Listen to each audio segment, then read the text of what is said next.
All right, so thank you, team, for organizing this. You know, if we're going to be having glitches, Sama and Pirani continue to work on the background to ensure that everyone else is able to participate and able to hear in their languages. Thank you so much, everyone, for making time to join this important event. This is not just an event for us, but this is a repositioning process that started some years back. When the board decided that the GCE should focus on policy and campaign-related work rather than just grant managing. So as we see it from the Secretariat, and I should believe from yourselves, you can see that that decision is being implemented today. So we are really excited, to be to have this event here. I just want to welcome everyone to this event, our members, our present and past board, our partners, those that have been able to join. Thank you so much for making time to come to this event. This is not just a GCE event alone. It is an event for the whole education sector. There is no better time to talk about education financing. There's no better time to launch such an ambitious campaign than now. This is the exact time that we need to do it. Today, we'll be launching the 1 Billion Voices campaign. The purpose and the aim of the campaign is to elevate the voices, of those learners that have been affected by COVID-19. I think we know millions of those, and we want to ensure that their voices are heard. And those voices should translate into actions. And one of the action is more resources to education, as we have listed in the campaign plan and the campaign packs that you have all received. So thank you so much for taking time to be with us on this event. Without much ado, let me first introduce our first speaker. He doesn't require much introduction. He is Rifat Sabah. He is the president of GCE. So over to you, Rifat. Thank you, Grant. Good evening, good morning. Welcome to everyone, whenever you are now. It's really a historical moment to gather to launch our campaign. In this International Day for Education, this year it's come with a very difficult and complex situation, whereas we are passing in the pandemic in all over the world.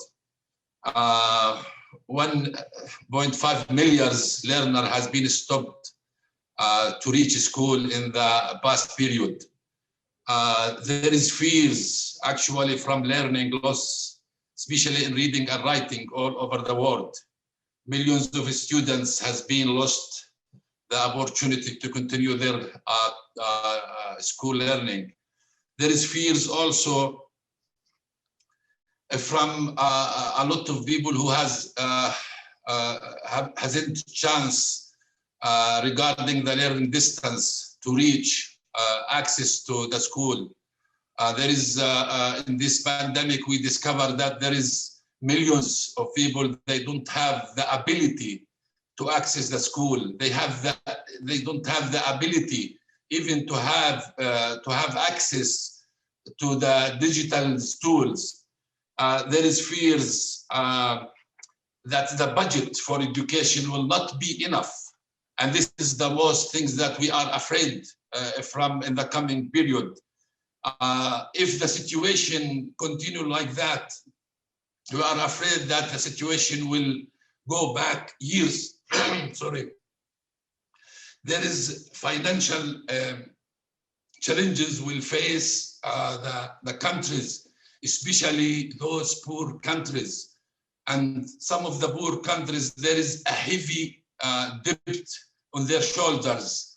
And that's why we are calling really a high solidarity with this country. Otherwise, they will not be able even to reach the minimum to secure the education for millions of people.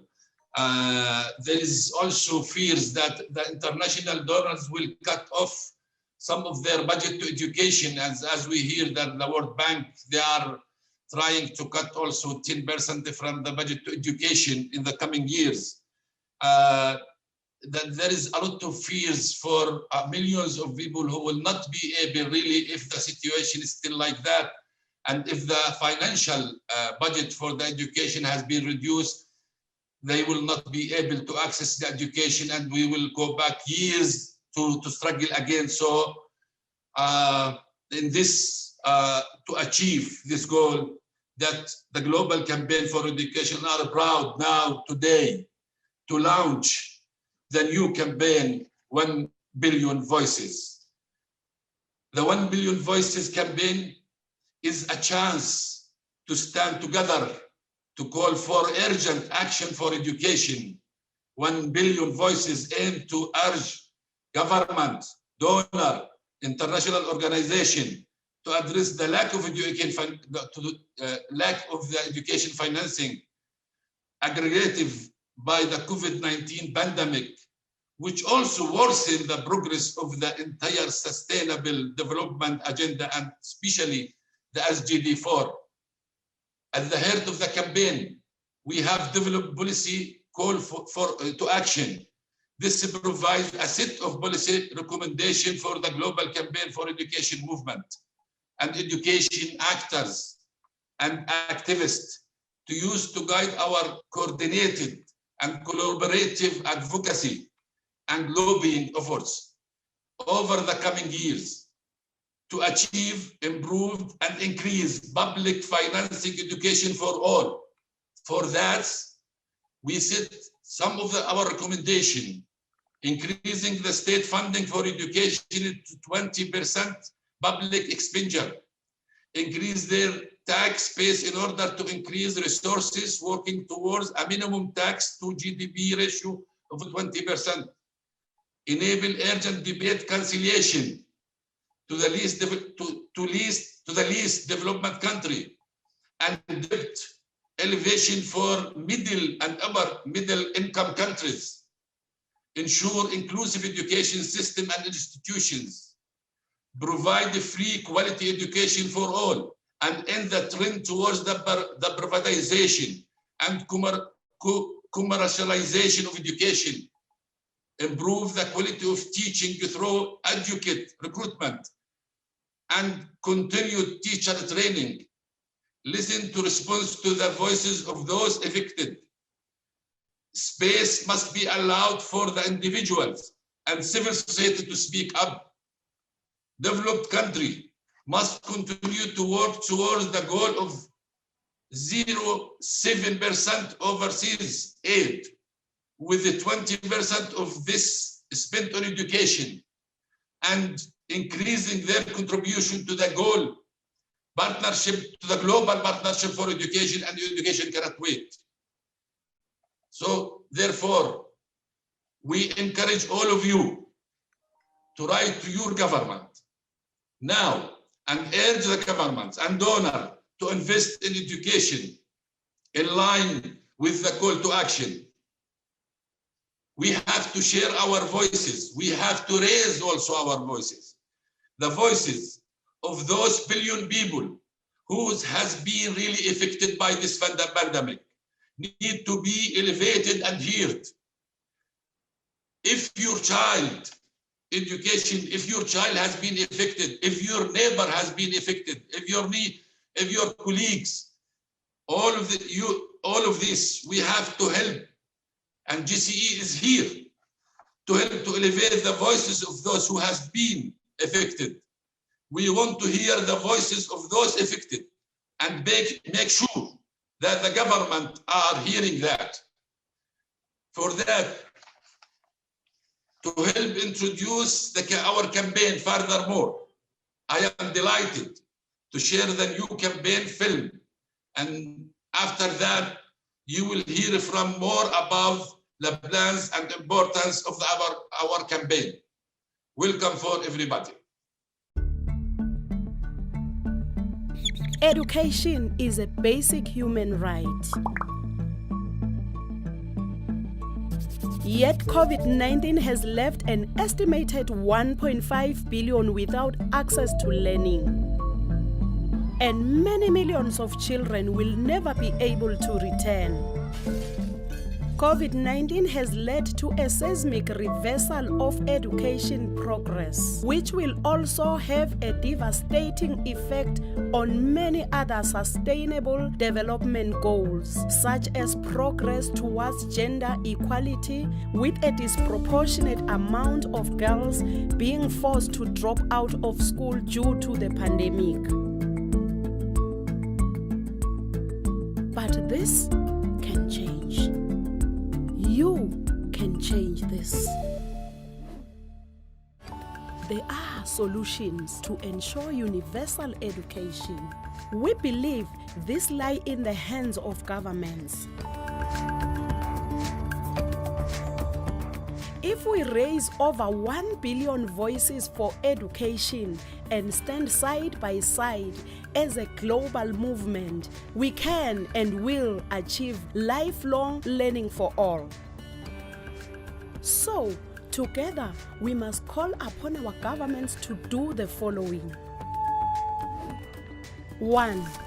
Increase state funding for education to 20% of public expenditure. 2. Increase their tax base in order to increase resources, working towards a minimum tax to GDP ratio of 20%. 3. Enable urgent debt cancellation for the least developed countries and debt alleviation for middle and upper middle income countries. 4. Ensure inclusive educational system and institutions.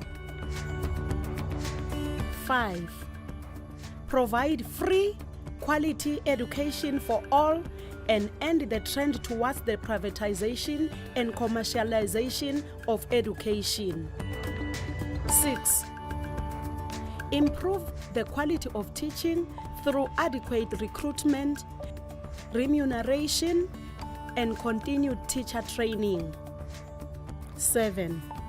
Developed countries must work towards the goal of 0.7% overseas aid, with 20% of this spent on education. 8. Listen and respond to the voices of those affected. Space must be allowed for individuals and civil society to speak up. Together, we have an amplified voice to ensure we are heard loud and clear. We need you to write to your government and demand action, and share your story of how COVID-19 has affected your education on social media. Join the 1 Billion Voices campaign, and together we can reverse the trend and ensure free lifelong learning for everyone.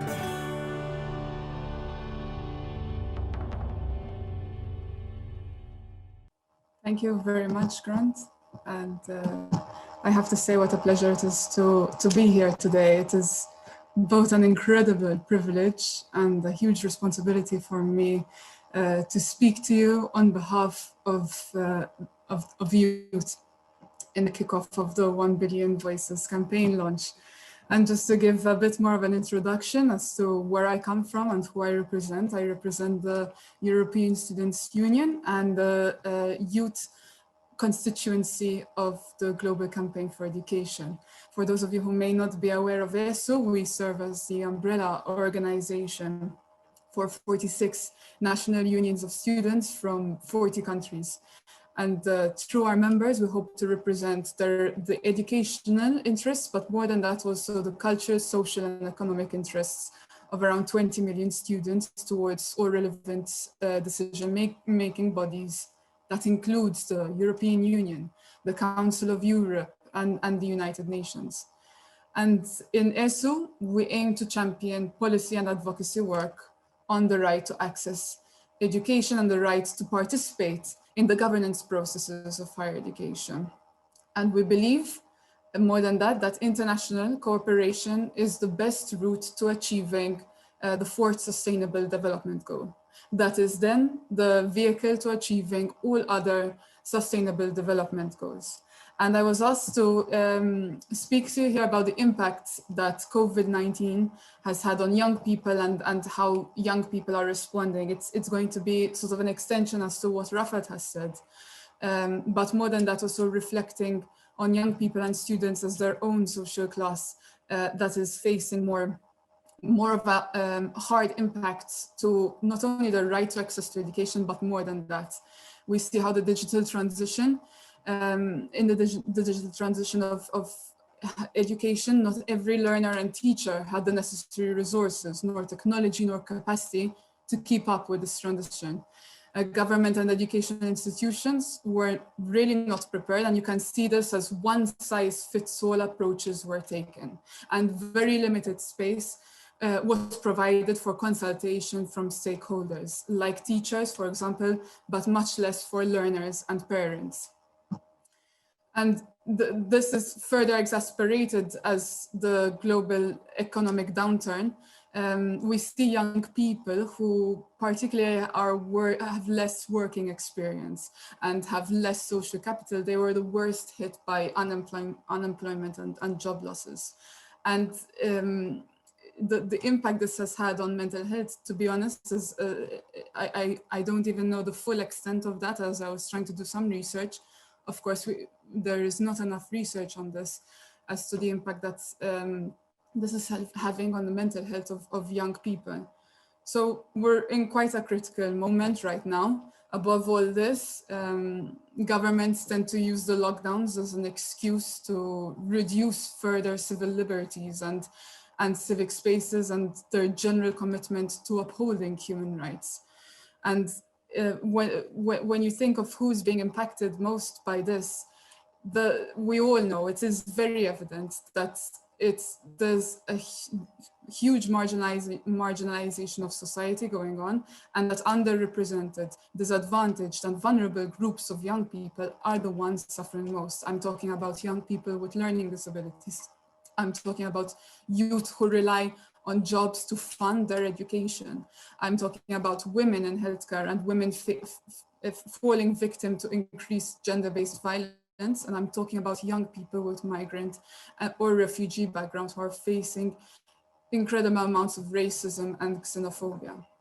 And I don't mean to put this in such a bad note, but I do feel it helps put the context as to why we're here and why we should join the 1 Billion Voices campaign. And I'd also like to reflect a bit on the response that young people have had. It's the case now that we're seeing more young people mobilizing in many different ways, and they show really and truly that they can take the wheel in steering society's response to the pandemic. And this is on all levels. I'm talking about the local levels where we see frontline working students from health and teaching sectors going above their own practice to work even when they're not being paid.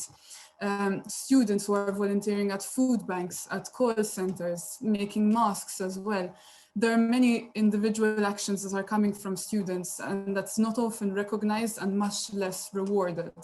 On the national level, we're seeing a lot of unions and associations and organizations of young people facilitating different support services, surveying students on learning and teaching practices, offering a platform for student representatives to lobby towards their governance bodies, offering a platform for students to seek solidarity, and in general on helping each other to really understand how we can better mobilize for our rights and democratic freedoms. I move one step further up on the ladder and go to talk about the regional levels. What we're doing, and I don't refer only to ESO, but there are many other regional student organizations that are really working together to organize a more critical and well-organized students' voice. And I refer here to the recently established Global Students Forum that really provides the space for cooperation and sharing of good practices on the transformation and the future of our education.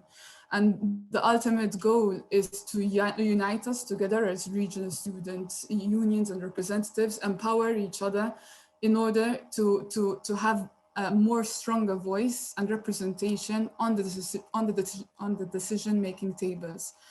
be it on the national, European, or even global levels. And it is really crucial that we use this moment to unite. And I'm closing here by referring how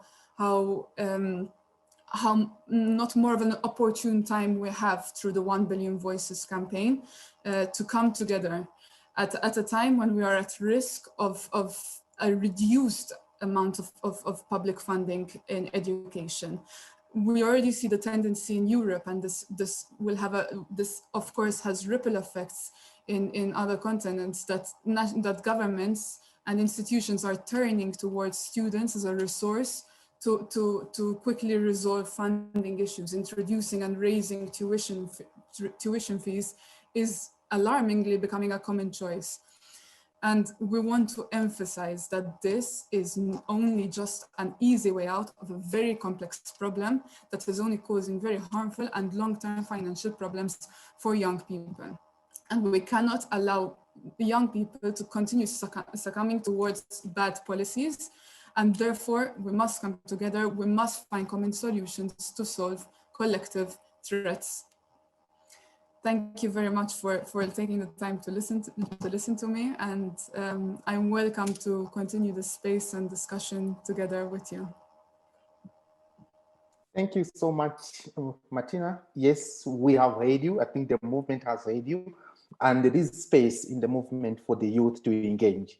Let's allow the youth to engage at a regional as well as at a national level. Okay, now we are moving on. As you know that the strength of GCE is in the regions, and we want to hear from the various regional perspectives on how the COVID pandemic has affected education as well as education budgets. So those representing the regions are as follows, and they will speak in this order as well. We'll start with Solange Akpo, who will be representing ANSEFA. Then we'll go to Helen Dabo, who is representing ASPE. Then we'll go to Zahil Azza, who will be representing Arab Campaign for Education, ASEA. Then we'll go to Nelson Lizarazo, who will be representing the Latin America Campaign for the Right to Education, CLADE. Then we will also go to Beata Ogad, who will be representing the Europe and North America Coalition, ENAS. So the first question that I will present to them is for them to tell us how COVID has impacted education in their region, as well as how education financing has been affected. We'll start with Solange. You have got 5 minutes. Merci beaucoup, Grant, pour l'opportunité de participer au lancement de cette campagne sur 1 milliard de voix. Je suis, pour ceux qui ne me connaissent pas, Solange Akpo. Je représente la campagne africaine pour l'éducation pour tous, ANSEFA. Effectivement, quand la COVID s'est annoncée, s'est installée en Afrique, il y a eu, comme dans plusieurs autres pays, des fermetures massives d'écoles qui ont affecté 250 millions d'enfants et de jeunes. Et aussi, il faut savoir qu'il y avait déjà 100 millions d'enfants non scolarisés avant le déclenchement de la pandémie. Vous le savez peut-être aussi, la connexion Internet est souvent fluctuante dans beaucoup de nos pays. C'est aussi la raison pour laquelle j'ai actuellement ma vidéo allumée, mais elle ne semble pas marcher. Donc, plusieurs apprenants n'ont pas accès à Internet. Et du jour au lendemain, les enfants se sont retrouvés à la maison avec des parents qui étaient incapables de les prendre en charge, mais aussi avec des enseignants qui n'étaient pas formés à utiliser l'enseignement à distance. Dans ces conditions-là, les organisations de la société civile, les coalitions dans les 38 pays membres de ANSEFA ont mené des campagnes de sensibilisation utilisant les médias traditionnels et aussi les médias sociaux pour diffuser les messages de prévention, alerter les gouvernements pour que les plans d'intervention mettent l'accent sur l'éducation et que les mesures visant à garantir que l'apprentissage continue soient accessibles à la majorité. Measures be taken so that education be accessible to the majority. Et que le suivi de la The follow-up of the preparation of return to school should be done in the good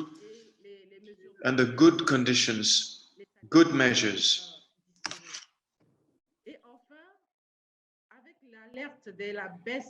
And at the decrease of education finance, we want to guarantee that public education systems can start again and that teachers be trained and can adopt to the new reality.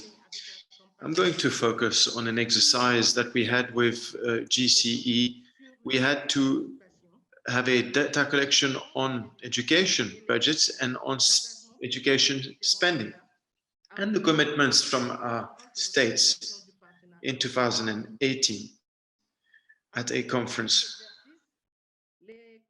Before we started, coalitions were trained to use the monitoring tool or tools online and to find information the best way possible. The exercise through national coalition coordinators, they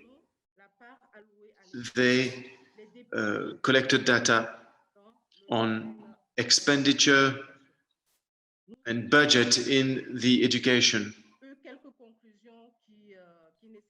sector. We need to share with you some conclusions. The monitoring of education budget is a difficult exercise. In most countries, budget frameworks are not accessible to the public. It is difficult to have data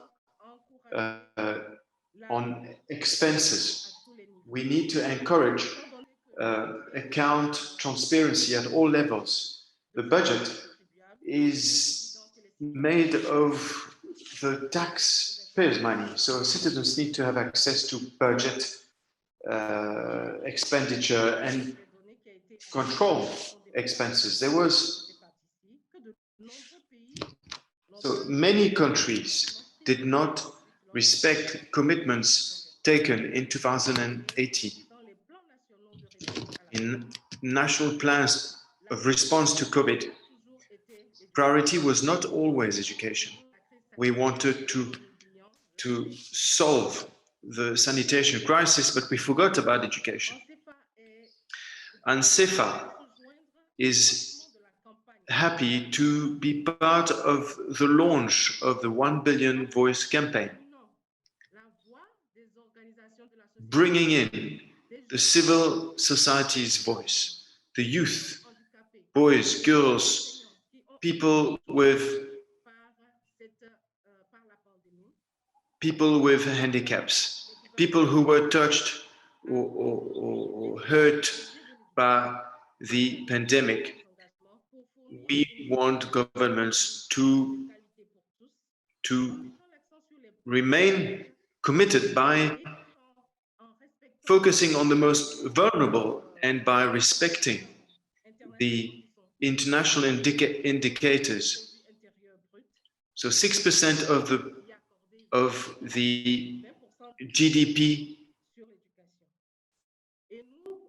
must move to education, and 20% of public expenditure need to go towards the education. We have seen in response against COVID that there was an increase in privatization. We do not want anyone to be left behind, whether it be a small girl in Guinea, Equatorial Guinea, or a youth that was displaced because of conflicts. We are calling on governments to improve financial monitoring, sharing of data, so that we have more responsibility displayed from them. Education must be a priority in our response to the pandemic, and it is also a way to reach a global health. The people affected must be committed to or in a dialogue to be able to make decisions about our future. Okay. Cancellation of debt must be set up by the African Union so that the least advanced countries that are highly indebted to receive foreign resources to be able to respond to the impact on education and health. I would like to say that ANSEFA and its member coalitions is committed to continue the advocacy for public funds, for equity, and to invest where investments are most needed. We must remember that education is a fundamental human right for everyone. Thank you. Thank you so much, Solange. And can I request that we keep to the time, so that we're able to cover every part of our program. Now we'll go to Helen, who is the Secretary General of ASPE, to tell us more on what has happened in Asia and also specifically focusing on the interventions that ASPE as a region are undertaking. Over to you, Helen. Many thanks, Grant, and congratulations to our movement, GCE, for launching this very important campaign. And you have the full support of your members, ASPE and national coalitions in the Asia-Pacific region. Now, on your first question, as far as the impact in our region, the impact of COVID-19 to education and education financing in the Asia-Pacific and in the world has been sweeping, deep, and ultimately long-lasting. Tremendous pressure is exerted on education budgets in most countries as a sector competes for dwindling resources given the projected contraction of the economy, the reduction of government revenues, the huge spending to combat COVID-19, and the expected decrease in external aid. Some of the situations playing out within government bureaucracies at the moment include significant realignments of budgets towards COVID crisis response. We also see interministerial competition to secure and retain their budget allocations at pre-COVID levels. And there's the narrow political agenda of government leaders, getting in the way of a more sustainable plan to better emerge from this crisis.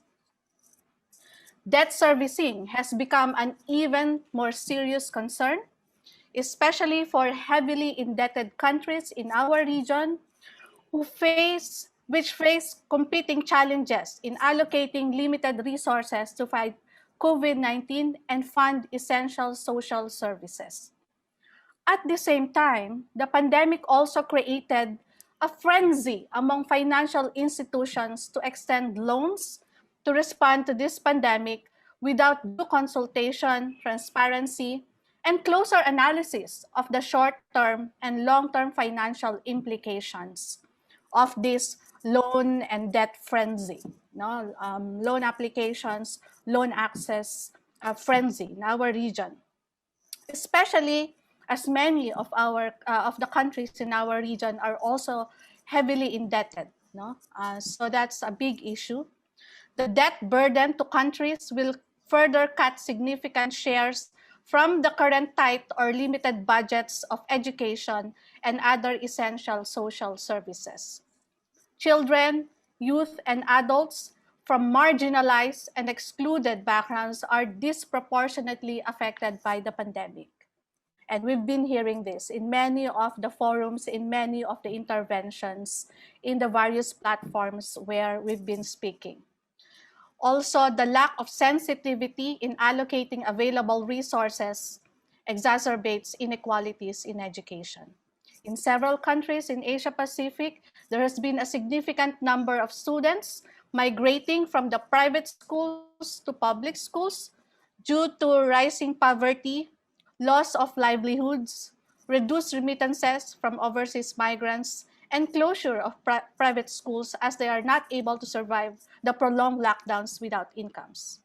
The migration of students to government schools will exert added financial strain on the already overstretched budgets of the public education system. There's also the issue of the sudden pressure on teachers and students and learners to shift to online modes of education, and it has left many of the students and learners behind. Equity, inclusion, and gender issues in education were further exposed by the pandemic when the poor, those in remote and rural areas, the people with disabilities, out-of-school children and youth, marginalized adult learners, women and girls, refugees, and those in fragile contexts were left with little to no means of accessing education and learning. In the Asia Pacific alone, about 1.88 billion people, or nearly half of the population, lack access to the internet.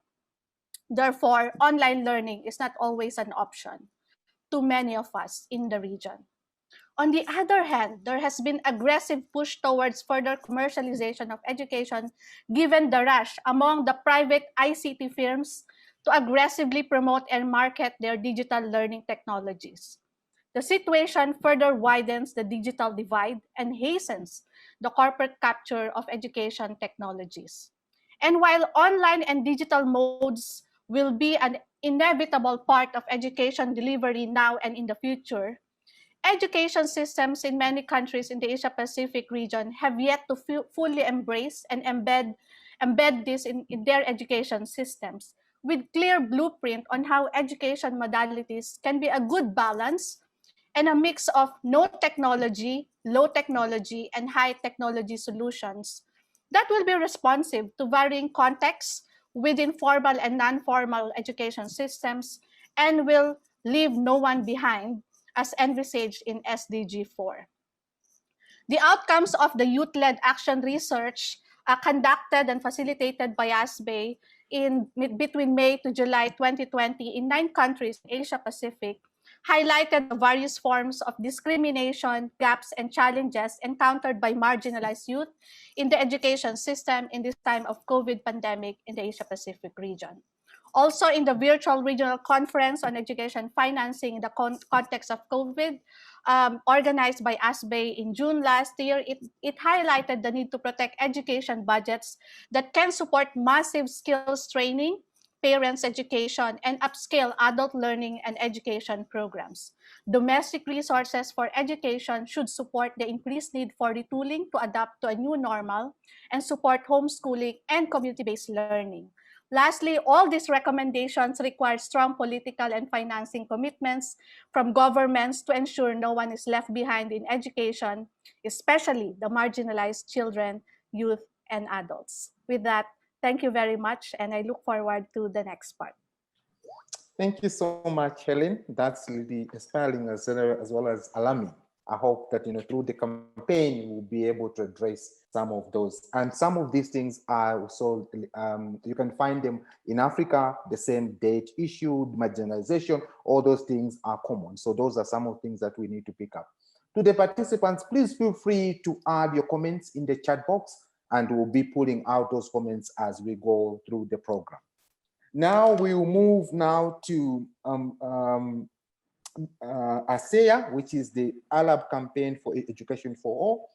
Zahir Azar, he will present his intervention on how the COVID pandemic has affected them in that region, but also focusing much on the interventions that they are doing, especially on the date campaign. Over to you, Zahir.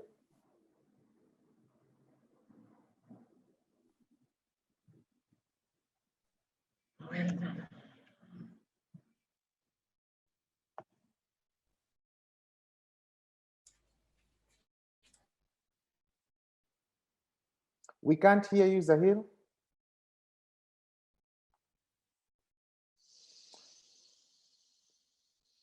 Please try to, you are still muted. Can you unmute yourself?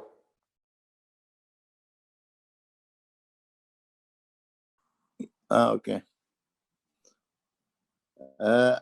ابدا بالتعبير عن سعادتي العميقه. With my pleasure to be today in this very important day, the most important day in our life, in our struggle for a better education in the Arab region and in the whole world.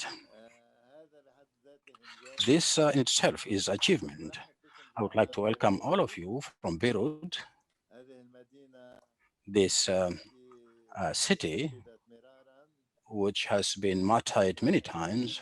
I would like to welcome you from the Arab world, where it is unfortunate that this region has seen many types of wars and many violences or types of violence.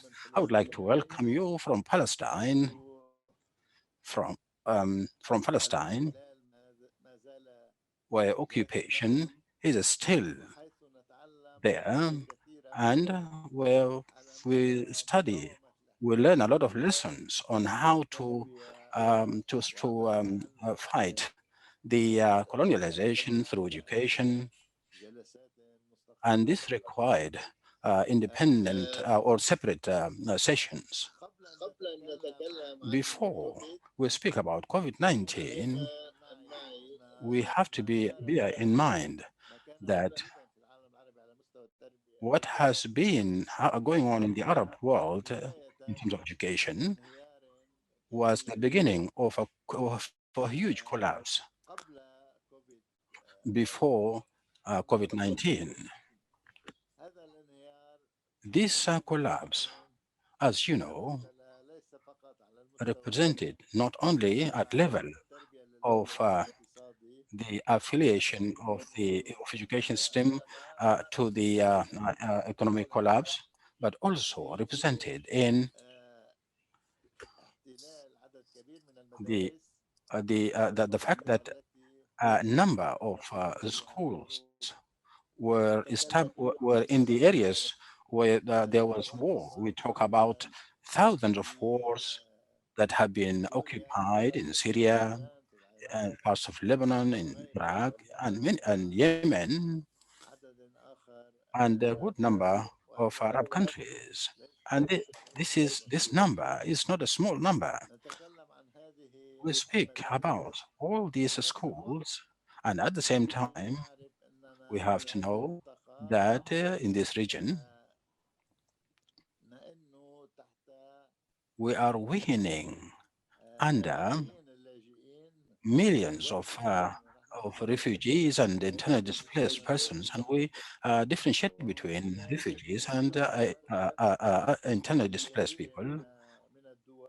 And there are many countries are trying to secure education for these refugees and displaced people. I'm not speaking here about the quality of education, but at least simple education in schools that look like learning in emergency situations. All this was before COVID-19. But after the COVID-19, education has been suffering a lot, or suffered a lot, despite all the problems that it has already been suffering from. The schools almost stopped, and it has been very clear that we do not have the ability to secure education or online, with very limited exceptions, because remote education requires infrastructure, a very strong infrastructure,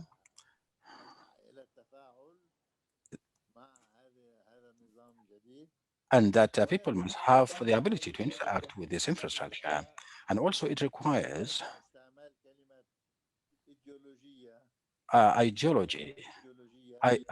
ideological preparation. It required ideological preparation so that the students and pupils can be able to be ready to how to deal with it. In most cases, the collapse increased at level of education. COVID-19 has uncovered many other things which were covered actually by the current system, whether the system that was prevalent in the school. It is uncovered that the level of teachers in general is very weak, and that it becomes weaker with the scarcity of funding. And there are some societies of which we hardly talk, like in Yemen, for instance, where there is no salaries for teachers. So COVID-19 has put all under focus, and we have come to know these problems, that education problems are so huge, and all the solutions that we have at hand are very relative. Some countries have shown interaction to some countries have shown some reactions or responses, and I do not want to say that it is impossible to deal with this situation. On the other hand, the number of illiterate people have increased alarmingly, and also it has appeared that there is inability to deal with these problems in these arising societies. The school dropouts has dropped from 15% to 25% or 30% or more. Accumulation in the existing schools has increased to alarming percentages. And we would like to add to this a very important point, hardly spoken about human rights. And SDG 4, for which all of us are seeking to achieve. All this has not been a priority anymore in the circumstances of impoverishment and poverty. It has not been easy to speak about all these perspectives in the education process.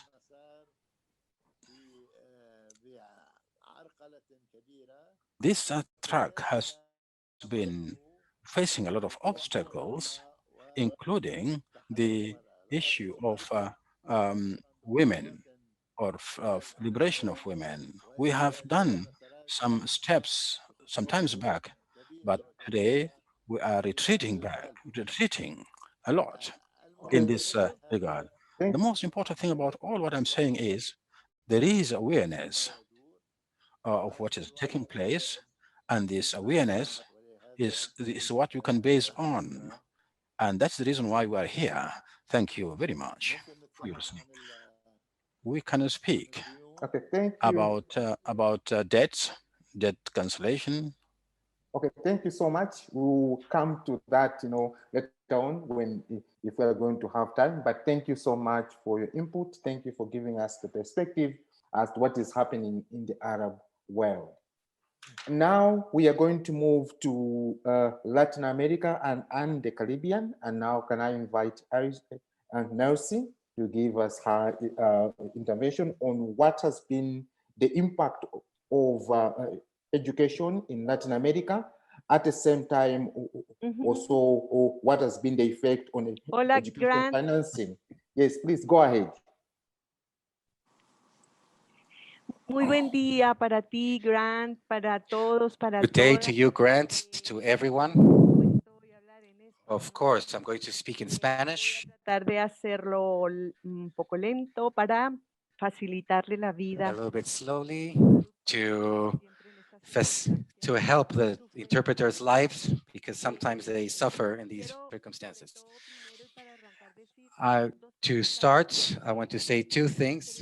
The first one is that it's nosotros en la región que esta campaña great comience, happiness ir de la mano con la campaña mundial por la educación, ir de la mano con todas las for campañas all of us in the region en un momento en que quizás solamente to así see vamos a poder the superar launch of this campaign to go hand in hand with the global campaign to overcome the tremendous challenges that we are facing and which are common for all of us. I hear Africa, Asia, the Arab world, and there is a huge commonality in all the issues that we are facing. So I want to congratulate Grant, Pritha, the whole team, and all the board of the GCE, and to let you know that you can count with us completely. And well, when saying this, I'm going to speak about 5 points, basically, and to keep in time. And before the second question, the first thing I want to share with you is that according to UNESCO, were it not for the pandemic, educational spending would have increased by 3.6% from 2019 to 2020 in the region. However, given the anticipated contraction of GDP in the region, the gross domestic product, the amount of resources available for education could decline by more than 9% in 2020 alone. Is using data, that is to say, if it was, we are under threat that the budget is going to be significantly reduced. That is to start. On the impact, saying many of the things that the colleagues have mentioned also have happened and continue to happen in our continent. I want to highlight 4 issues that for us are a concern. The first one, which obviously are the processes of privatization in the region, and that they have deepened with new business models. Focus on the provision of technologies, virtual educational packages, configuration of new types of multi-sectoral public-private partnerships, providing educational services and contracted by governments and hired by the governments. This phenomenon is very visible in the higher education in a very special manner, in all educational levels, but especially in higher education, it is very visible. On the other hand, there is a process of refinement, the stratification between our students. Those who have possibility to access technologies and they're accompanied by their families at home, that's one group, for example. There's another group that doesn't, that is alone. There's another group with very little access to connectivity, and then with access without connectivity. So already with the strata existing in our society, they are now deepening even further. And as you can see in other components, obviously, indigenous communities, rural economies, communities, girls and women, people with disabilities continue to be the most affected and the worst hit by the situation. The third point I want to mention is the precarious continuity of it, not only because thousands of teachers have been let go from their workplaces, but also because there is hiring, there are without formal contracts, without benefits, without health insurance. There is a lowering of salaries, etc. That is not to speak about the emotional impact that our teachers have suffered due to the pressure that has been placed over them in the digital response when they were not previously trained to do that, to work from home and the online tools. to recover the work of those thousands of teachers in the public system, to strengthen their skills, it demands that there is further investment that there used to be before the pandemic. Even more considering the pressure that is increasing progressively over the public educational systems, and as a consequence, amongst other things, of the increase in unemployment in the region and the possibility of families to pay for private education. We are facing an increase in the school fees, for the public school fees, is going to obviously demand a greater investment. Finally, the last point that I want to mention is that our governments were not prepared for this move to virtuality, which is obvious and evident.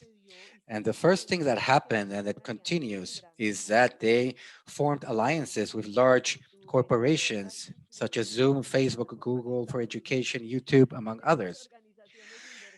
These investment organizations in education approach the state as if they provided a philanthropic, free, kind, and supportive service.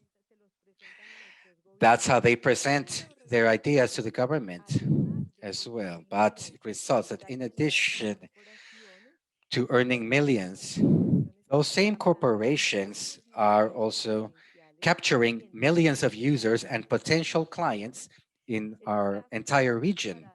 In the Mexican example, to give you an example, says that these companies have 36 million students at their disposal, 2 million teachers in what is obviously a business space and dominant that favors those companies. And it's just, obviously, our governments are opening the doors for these corporations and provide the database of practically all the workers in education. Specifically in the educational sector, our information is provided to these corporations in the new business model, which has grown through the pandemic. That's why I wanted to mention these 5 points, because I believe that some of them are not very visible, but they can be the ones that bring about for us the worst consequences and the greatest, which we have not seen yet, but which we can see the impact over the human rights to education. I want to close with a look towards the future, because otherwise we wouldn't be ourselves if we didn't look towards the future. So what we have reflected on, and we think of the possibilities, is that we either move forward toward with a precarious continuity, or it will worsen, or we go forward with greater strength, with greater unity that is required for our region, for our public education systems that we need and that we deserve as citizens in each of our countries. Obviously, our option is the second one. We believe that we have to go after more, and that we mustn't just be pleased with what we had before the pandemic. We had to take this opportunity to improve it in the future. That will be all. Thank you. Thank you so much, Nercy. That was really great to hear, and also to hear the propositions that you're making. Now we'll move to Europe and North America, and can I now invite Beata Ogat to make her presentation. Over to you, Beata. Thank you so much, Grant. I also want to use the opportunity to wish you all a happy International Day of Education, and also congratulations to all of us in the GCE Global Movement for launching our 1 Billion Voices campaign.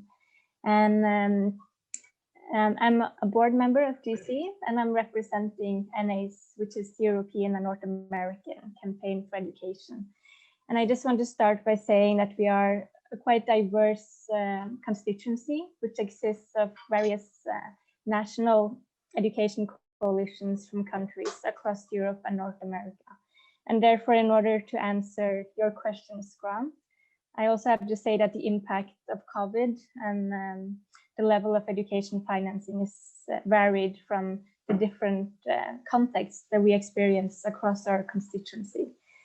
And when it comes to the COVID-19 pandemic, there are several countries across our region in Europe and North America that have reopened successfully, while others are still in various stages of lockdown and with continued school closures going on. And the level of strict restrictions are also varying quite a lot and has different impacts on both the quality of education, but also the access of education that is available. But I think overall, there are quite a few key points that I would like to highlight and that are more general to our constituency, even though the situation is not the same in each country specifically. But the level of children's mental health and learning situation has been quite similar, and also the level of social isolation and challenges that come with that are of huge concern to us working with education policy, both in domestic context, but also in terms of international development for education. And there are challenges connected to the use and widespread use now of online platforms and digital learning, which needs to be addressed, and are also issues that our coalition and colleagues are constantly engaged in order to improve the level and quality of learning while we need to use these alternative methods. And there is also a huge impact on working parents, and I think particularly the gender perspective also plays alongside here with a specific burden placed on women in these situations as well. And as has been mentioned by many of my global colleagues already, what has really been emphasized and seen throughout this pandemic is the crucial and essential role of the teacher, of course.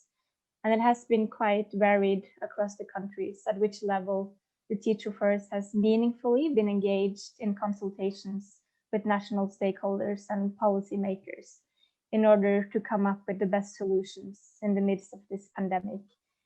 And we have examples both of good practice and bad practice, and I think that all helps us along to improve our efforts when it comes to both doing advocacy and campaigning in this global campaign together. But we do find a need in our work as GCE to continue to highlight the essential role of teachers as they are in the front line and as essential workers, and also to highlight their competence on inclusive learning, and that the teachers need to be backed up by sufficient salaries and also with increased support from all stakeholders. And then we also see that there is a need to ensure, and also a huge need for civil society actors to be engaged in and to continue to push for safe reopening plans when schools are getting back into action. And there is a need to push for these plans not only to be sufficient on paper, but also to be backed up with adequate financing. And I think just to further highlight the huge varieties across the countries of Europe and North America, I just want to share one example that I received from some of my colleagues in Albania who stressed that that for them, they were totally unprepared of the situation of the pandemic crisis and the effects that it had on the education system. And that led to the whole community of students and parents and teachers in a situation of distress. And it also placed a specific burden on children and girls living in remote areas, as they were not able to access online lessons. And I think this is something that has been mentioned by other colleagues as well, that although online solutions might seem to be the best, they won't work unless there is already adequate infrastructure in place to be able to back up and make these online solutions work. And because of the difficult economic situation for students and pupils in Albania, they have been actually stripped of their access and the right to education. And then on the other side, there are countries like Denmark or Norway, where we have seen very good examples of active consultation, both with education practitioners from civil society, but also close dialogue with organized teachers to ensure that good solutions are put in place. But I think although there are good examples, it's also a challenge that things are happening really fast and that governments make decisions where there is little room for engagement from civil society.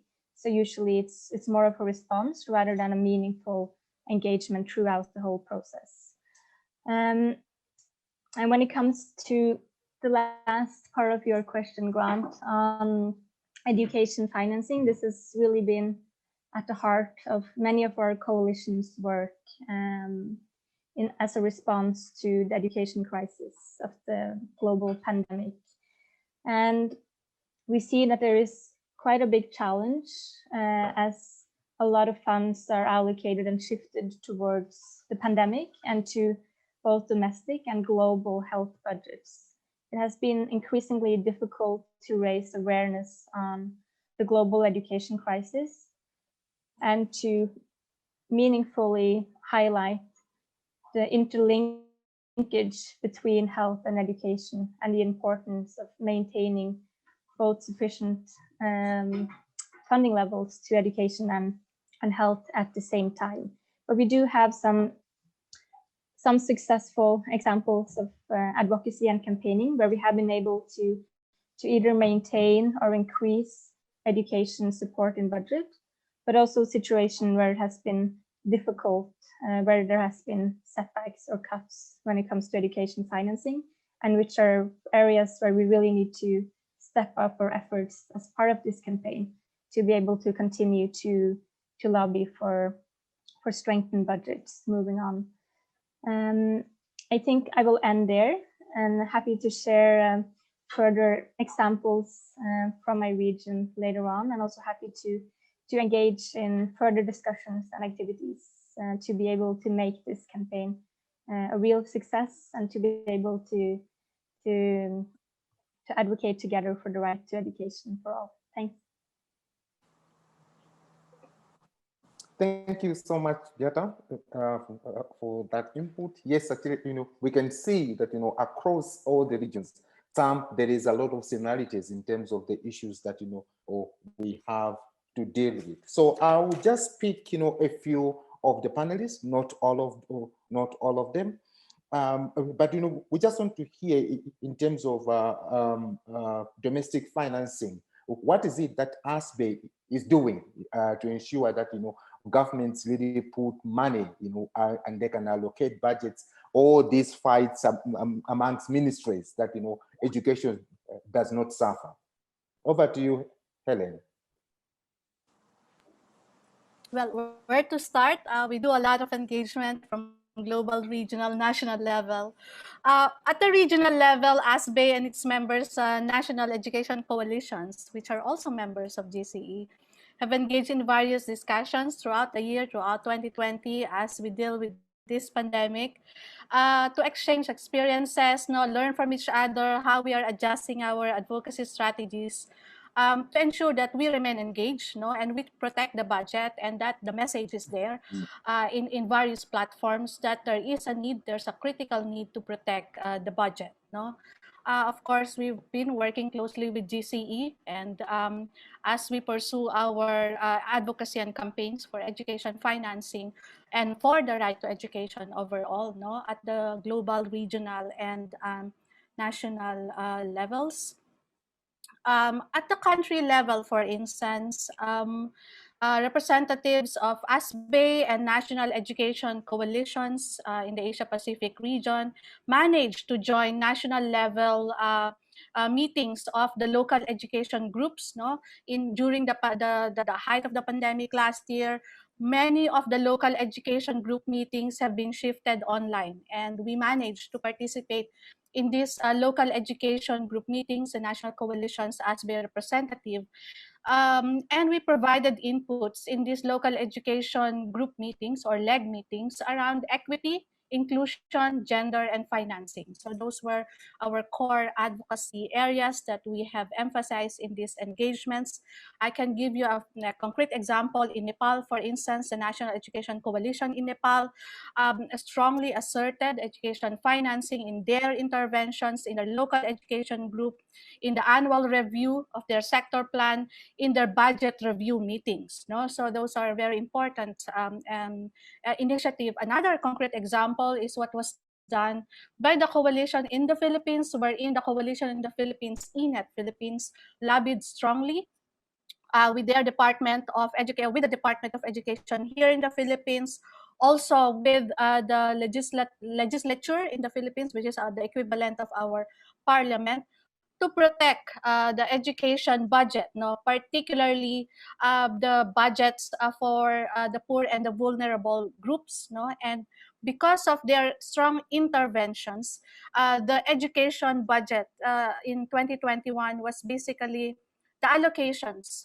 in the education budget for 2021 was basically retained, particularly the allocations for the vulnerable groups. No, they were under threat at the time, but with the strong lobby of the National Education Coalition in the Philippines, it was restored. So that's a concrete example.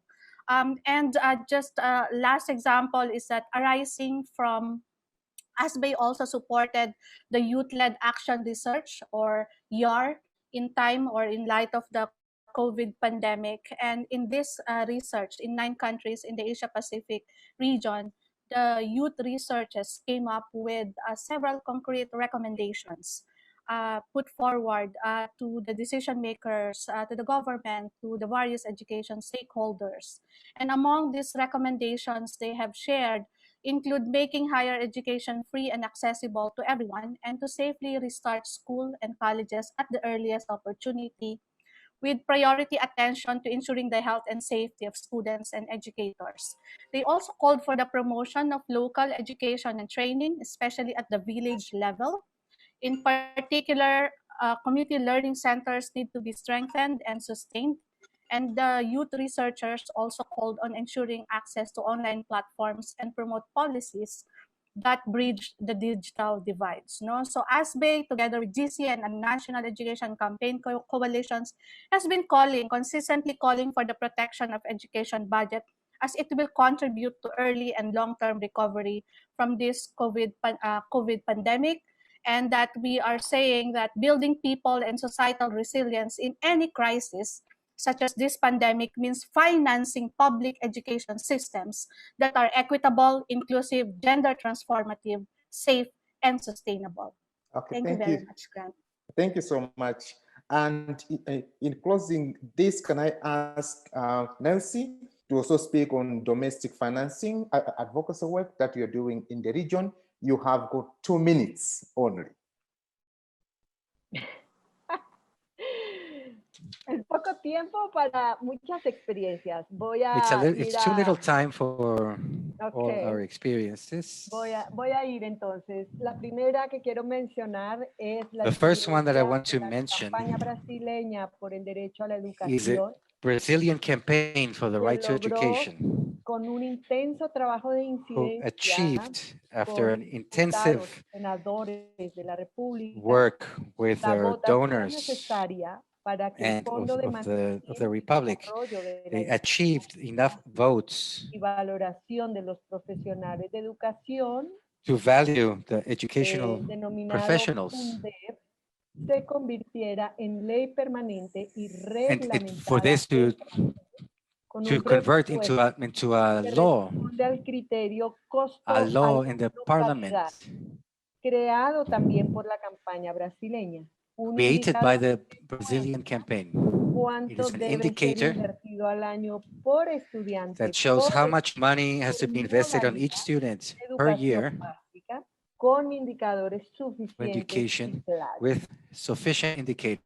La segunda experiencia que quiero compartir es la de la coalición. The second experience I want to share is that of the Colombian Coalition for the Right to Education, que logró en el año pasado, en plena last pandemia, year, in the middle of the pandemic, derogatoria de el compulsory law emitió que impedía la matrícula de las y los estudiantes.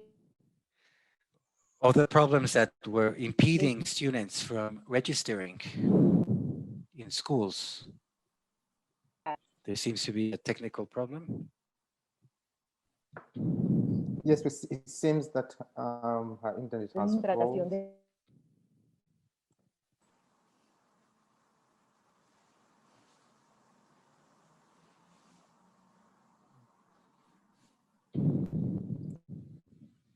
Okay, I think she seems to have problems with her internet, but we will then continue. So, but thank you, Nelsie, for those contributions. Thank you, all the regional partners, Helen, Beata, Solange, as well as Nelsie, for all your contributions. You know, these are stories, these are issues that we need to continue building for our own movement. It's really great to see all the regions present and making their own contribution. So thank you so much for that. Now we'll go to, we were supposed to have a teacher's voice, you know, GCE emphasizes on teachers all the time. The teacher that was chosen was the one who won the teacher's prize from Albania. But, you know, it seems that, you know, she was not able to join. So we'll pass on that. Hello, I'm here again. Sorry, I don't know what happened. Yes, but thank you so much, Nelsie. We'll move on now, but you know, we can we'll ask you to write those, and then we can share that, you know, with the movement as a whole. We are now moving to the last part of our program, which is now the closing remark that will be made by Madeleine Zuniga, who is the Vice President of GCE. I know she is also a teacher, so we'll ask her to also share much, you know, on teacher-related issues. Over to you, Madeleine. Muchísimas gracias, Grant. Bueno, en primer lugar, yo quiero Thank you very much, Grant. In the first place, I want to thank each one of the panelists who have been excellent. You have given us a diagnosis of the situation in COVID in their regions. I also want to thank from the bottom of my heart to all the participants who are following us from different parts of the world. Thank you so much for your assistance, and we count on you for this campaign. I want to highlight some points during the campaign. First of all, it is a fact that rights don't exist by themselves. That is a dilemma that we have here in Peru, for example, and it is very true. And that we have suffered it during the entire pandemic. The lowering of investment in education and in health, education specifically, have been clearly. Many schools have been closed, not enough hospitals available, etc. So let's keep in mind, if we defend one right, we also have to defend the budget that finances the implementation of that right. In second place, we must remember that fighting for the defense to the right to education is also to fight for the defense of other rights. Let's remember that human rights are indivisible. Therefore, fighting for the right to education is also fighting to the right to dignified work, to health, to proper food, to gender equality. We have to be faithful to the human rights, which are, it is our main function, and to keep coherent in our world according to what we want and we take on with the Agenda 2030. Rights are not indivisible. They are all linked, especially the right to education. Fighting for the right to education is also fighting for the other rights, for a world without fear, without uncertainty, without misery. Thirdly,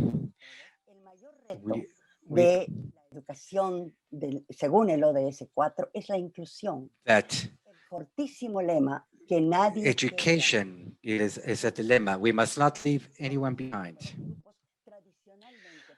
The groups which are traditionally and permanently excluded are have been mentioned, which we must keep fighting for them. The situation demands to have great clarity on the huge diversity that populates our world.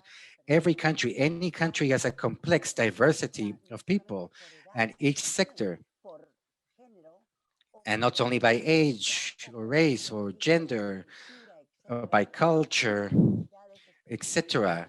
Each one has different needs of education. The great challenge, together with inclusion, is a pertinence that makes education of good quality, and to adequately address to the great diversity and richness of the world. We require more financing for this.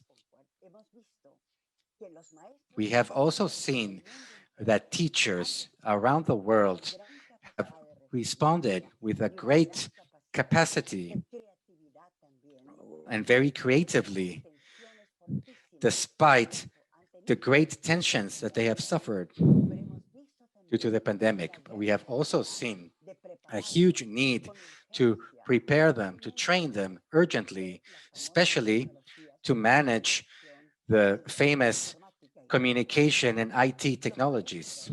Teachers need more preparation, more training, but they also need better working conditions, amongst them better salaries. And for that, we need more financing. We also believe that when we think about what would be the best way of increasing the budget, it implicates to know what are the sources of financing. And that is a task that organizations of civil society have to take on. We have to see where the money comes from that can finance the defense of our rights. We have to have a minimum knowledge of what it means to tax and the importance of taxes. It is going to help us that many more voices can stand up and be heard, demanding more investment in education and in the exercise of their rights. But for that knowledge to be solid and especially widespread, we have to listen and allow that the people and the organizations of civil society, including children's organizations and youth, become strategic allies of the governments. The governments have to learn, the authorities in general have to learn at local, national, and regional and global level, have to learn to open up and listen to the world to which they owe their existence in the end, and to which they are committed to create a much better world. With this launch in each country and in each region, it will be decided if it's more convenient to fight to cancel or alleviate debt, or to change the fiscal, the tributary way so as taxes are not avoided.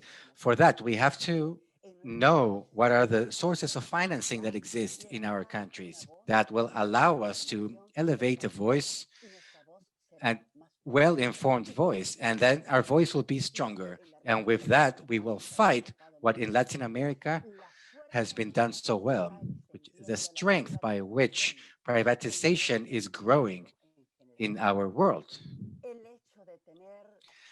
The fact that education has become a business has become sadly more evident during this pandemic.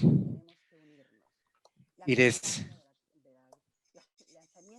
against this that we have to unite. The launch of 1 billion voices, as we say, for the financing of education.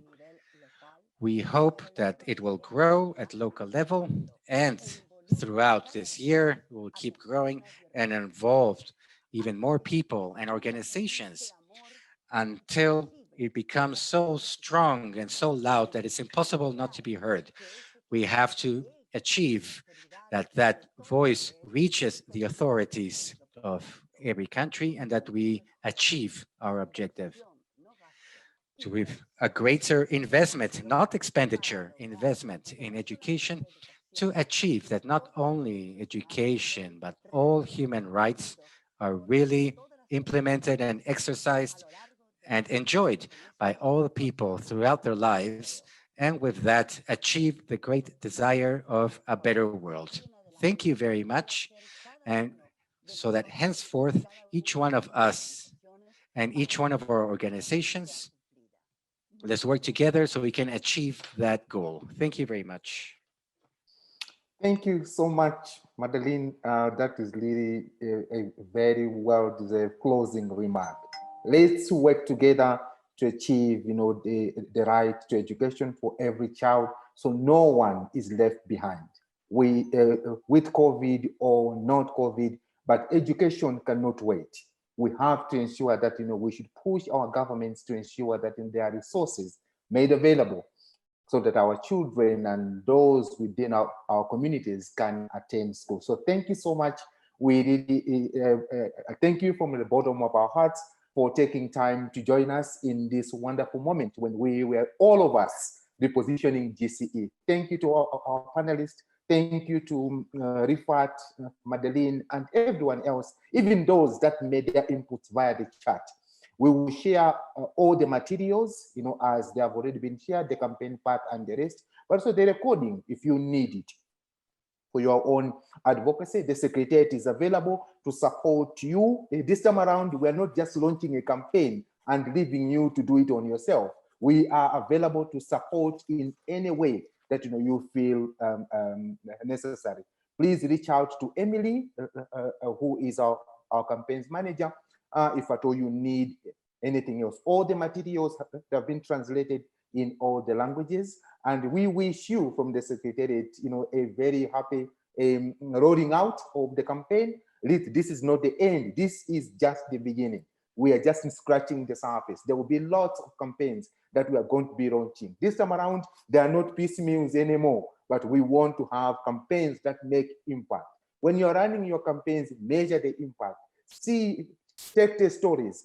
Our staff will be reaching out to you to take those stories. We want our campaigns, our advocacy work to be informed by real evidence. So thank you so much. I wish you good night, good day to everyone. This marks the end of our meeting. Thank you very much.